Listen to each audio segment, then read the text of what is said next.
pot. Donc on va parler du grand pot. Donc le grand pot, je l'ai remis. Hein. Donc j'ai remis le gicleur de 74. Et donc à l'arrière, j'ai une couronne de 56 par pignon de 11. Et le pot, c'est un pot normal. Donc c'est un pot de Janelli tout à fait normal. À mon avis, je crois que le tube de foot, il est un peu plus long que l'origine. Mais je ne suis pas très sûr. Je ne me souviens plus. Et en fait, je vais vous dire un truc. Je suis super étonné. Mais à mon avis, j'ai l'impression que c'est un kit en fait. C'est pas normal en fait. Je comprends pas pourquoi est-ce qu'il va aussi bien. Vous voyez? Moi, je pense que c'est un cylindre type origine. Vous voyez comme on achète là sur. Donc type origine, 3 transferts, petit transfert. J'ai pas vu de marque. Il n'y a aucune marque dessus. Il n'est pas marqué ni 49cc ou rien. Parce que c'est pas normal qu'il va aussi bien en fait. On dirait que j'ai un kit. C'est bizarre. Franchement, je suis assez étonné. Il faudrait que je trouve un support là pour voir à combien je vais et j'aimerais vous faire une petite vidéo embarquée, mais je sais pas comment est-ce que je peux faire pour faire ça. Il faudrait peut-être que je me fasse prêter une petite caméra là, vous voyez, comme on met là sur le torse là, où je ne sais pas où. Je ne sais pas où. Mais voilà, sinon je suis super content en fait. Hein. À mon avis, hein, je crois que je vais garder ce pot là en fait. À mon avis, je vais laisser ce pot là. Je suis d'origine, comme un caca qui a commenté sur le vidéo qui me dit, ok, je dirais, monsieur l'agent, j'ai voulu mettre un pot d'origine, mais il était cassé. Là, ouais, j'ai trouvé une excuse. Là. Je ferai une photo et tout, ça je lui montre.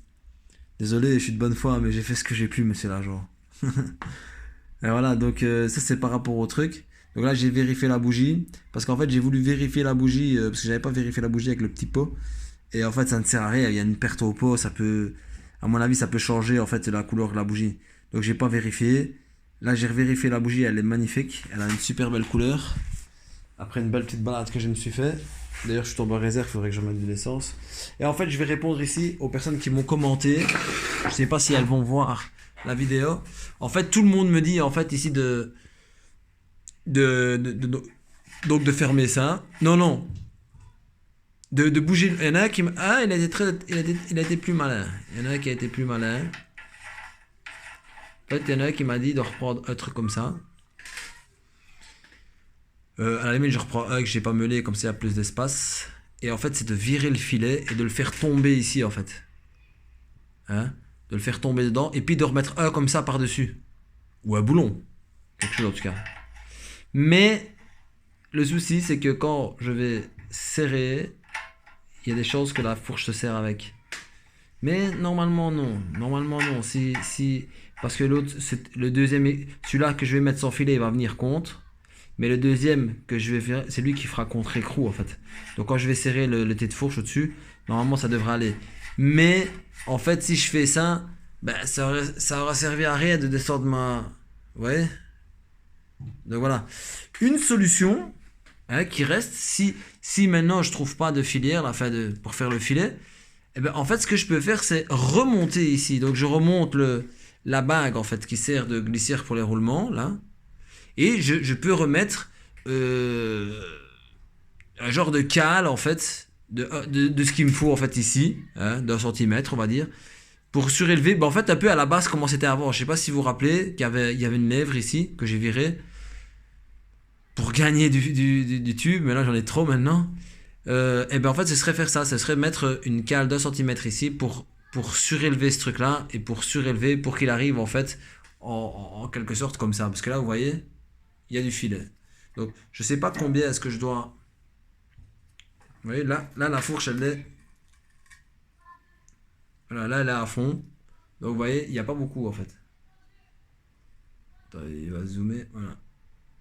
On zoom ça pour le fauteuil. Il n'y a pas beaucoup, hein. C'est un tout petit peu.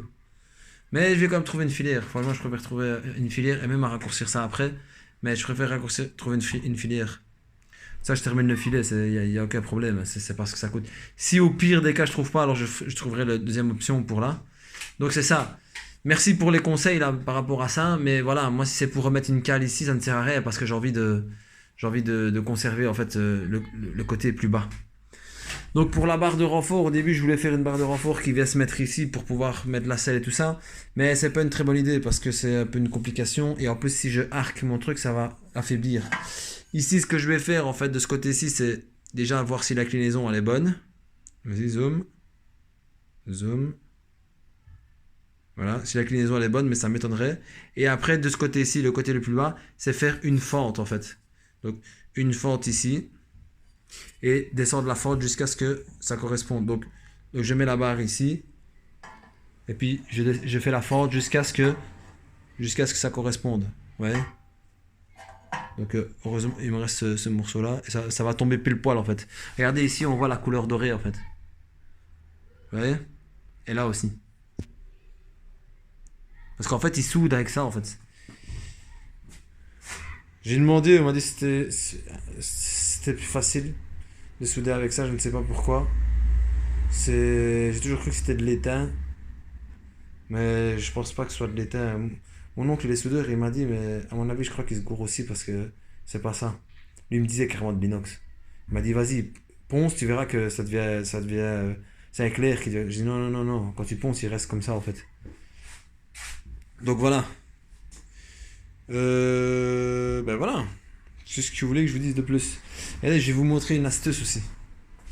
Mais ça vient pas de moi, hein. J'en avais discuté avec certains mobbeurs qui font des modifs de malade aussi.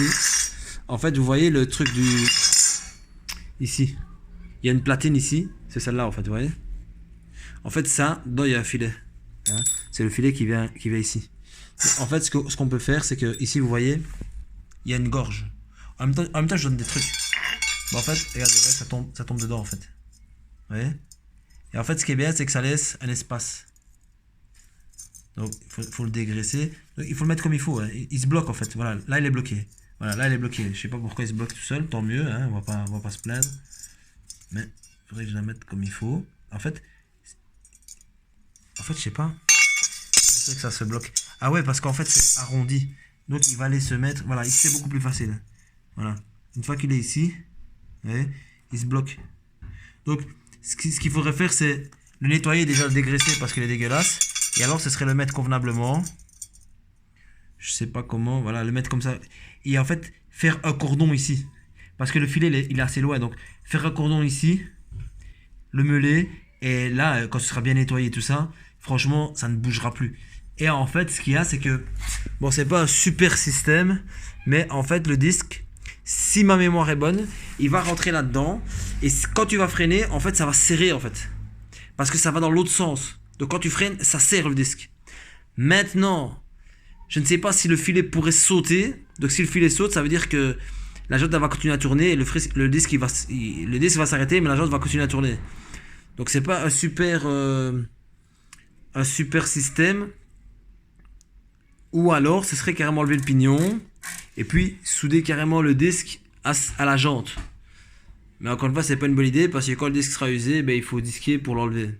Ouais. Donc voilà. Mais il y a des systèmes. Il y a des systèmes qui existent et ça peut se faire. Il faudra un de ces quatre que je modifie la pièce ici. Ouais, ici, il faut enlever tout ça en fait. Tout ce qu'il y a en trop en fait. Et garder la platine. Juste la platine. Et tout ce qu'il y a ici qui dépasse, il faut l'enlever. Bon, vous allez me dire que ça sert de renfort, mais à mon avis, sur un Peugeot 103, je crois que ce sera assez balèze. Hein. C'est quand même 1 centimètre. Et puis après, ici, là où on voit le numéro, plus ou moins, eh ben, c'est de faire une gorge. Ouais. Comme les platines de frein. Comme ici. Ouais. Et après, ben, je peux trouver un cal comme ça sur un autre bras aussi que j'ai. Hein, ou le faire moi-même ici de ce côté-ci. Pour pouvoir bloquer ceci comme ça. Et aussi couper là où il y a le truc noir. Et à mon avis, ceci, ça servira pas à grand chose. Donc ça aussi, je peux le bouger. C'est pas ça qui va renforcer. En fait, ça, c'est ce qui cale en fait dans le bras oscilleur. Mais il y a une différence entre le bras oscilleur de la moto et de ça. Ouais. Donc ça sert. Alors que ce truc-là, il vient ici. Vous voyez? Voilà. Mais ce que je peux faire, de toute façon, c'est... Je sais pas ce que c'est. À mon avis, ça, c'est pas de l'alu. À mon avis, c'est pas de l'alu. Mais ce que je peux faire, en fait, sur la largeur de ça, hein, c'est de c'est de souder deux blocs ici. Vous voyez, en plus du truc là, ben, je peux le faire. Mais ça sert à rien. Ça, c'est vraiment une cassette pour rien. Non, je vais pas le faire. Ça sert à rien. Si je mets un bloc ici, c'est bon. Ça ne servira strictement à rien. Donc voilà. Voilà. Ce que j'aimerais bien, c'est trouver un cache comme ça, du côté gauche. Ça, j'aimerais bien ça. Si vous en avez un, vous me l'envoyez. Ça serait super gentil. Faire un petit cadeau. Ce serait pas de refus. Donc voilà les amis, je vous fais une mini vidéo, enfin une moyenne vidéo on va dire, et voilà.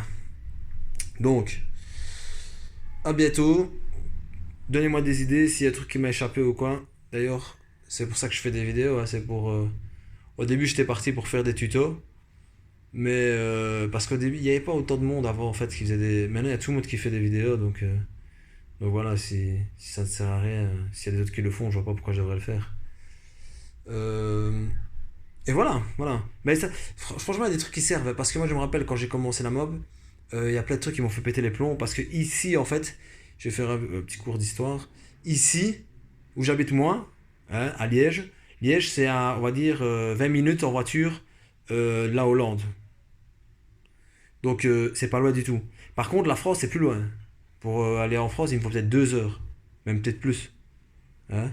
Pour arriver à la frontière de la France, je crois qu'il me faut au moins Luxembourg peut-être 1 heure et demie, peut-être 1 heure. Et pour aller à la mer, il me faut 2 heures, 2 heures et demie peut-être, 2 heures. Vous voyez, mais moi je suis côté de la Hollande. Donc de notre côté, en fait, on n'a pas eu énormément de Peugeot 103 et de Motobécane. Ça, c'est plus du côté de la France. De l'autre côté, à nous, on a eu beaucoup de cyclomoteurs italiens, parce qu'ici, il n'y a que des Italiens.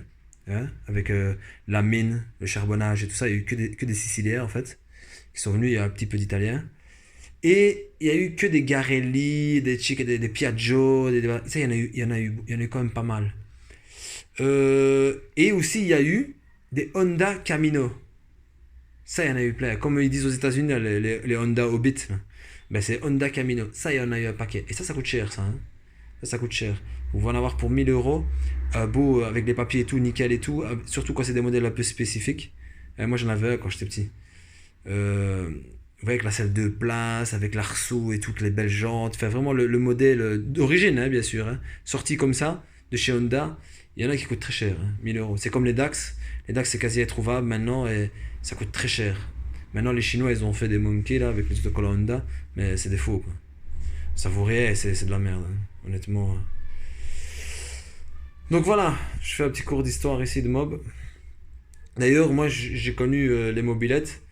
La première mobilette que je me rappelle, je sais pas quel âge j'avais, c'était une Vogue ou une MVL. Je crois que c'est les toutes premières Vogue. Je me souviens plus, je sais bien qu'elle était verte. Ça, je me souviens, c'était un gars, il en avait une. Quand j'étais petit, et il m'avait fait retour une fois. Mais j'étais vraiment petit. Hein. Enfin, j'étais petit, moyen, on va dire. Et puis après, il y a les scooters qui sont arrivés. Ça, je me rappelle. Il y a eu les Wallaroo, Honda Wallaroo. Et il y a eu les... Et après, il y a eu les Peugeot Fox. Après, ouais, bien après. Donc voilà. Ben voilà, donc il faudra que je m'y mette à refaire les jantes là pour mettre ici sur le blanc. Parce que j'avais de remettre les jantes d'origine. Et comme ça là, je pourrais les mettre sur la moto bécane. Et voilà quoi. Enfin, je vais faire une petite vidéo. J'ai pas envie de trop parler. Parce que moi, une fois que je commence, je m'arrête plus. Donc voilà. Voilà. Merci en tout cas pour les conseils pour la fourche, mais je vais m'y tenir. Hein. Donc comprenez-moi bien, je ne vais pas remettre une cale ou faire des checks et des checks, parce que mon but c'était de redescendre, j'ai pas envie de remonter. Donc ça servait à rien que j'ai coupé mon cadre. À remettre une cale, non, ça, à la limite je pourrais mettre en dessous. Hein. Mais non, non, ça je le ferai pas, certain. Par contre, tu sais, comme ça, si je pourrais trouver un plat, ce serait magnifique. Voilà, en fait je sais bien pourquoi est-ce qu'ils ont fait ça. En fait c'est pas plus mal, hein, vous savez. Parce que sur les Peugeot 103, sur les fourches BR et tout ça, en fait, vous voyez les guidons qu'il y a par terre là. Et ben en fait ça crée parce qu'en fait ça touche les trucs et il est pas très bien mis en fait le guidon. Vous voyez, surtout si vous rabaissez la fourche, c'est fini, vous savez même pas les mettre ces guidons là. Vous voyez, c'est chiant. Alors qu'ici il y a ça en fait, vous voyez. Donc même vous faites arriver le guidon à ras, même pour rabaisser la fourche et elle est à ras, vous savez mettre le guidon parce que les pontés c'est ça en fait. Et en plus, les pontés, ils soulèvent un petit peu. Donc voilà. Des guidos comme ça, j'en ai plusieurs. Donc, ouais, d'un côté, voilà, il y a un petit côté positif.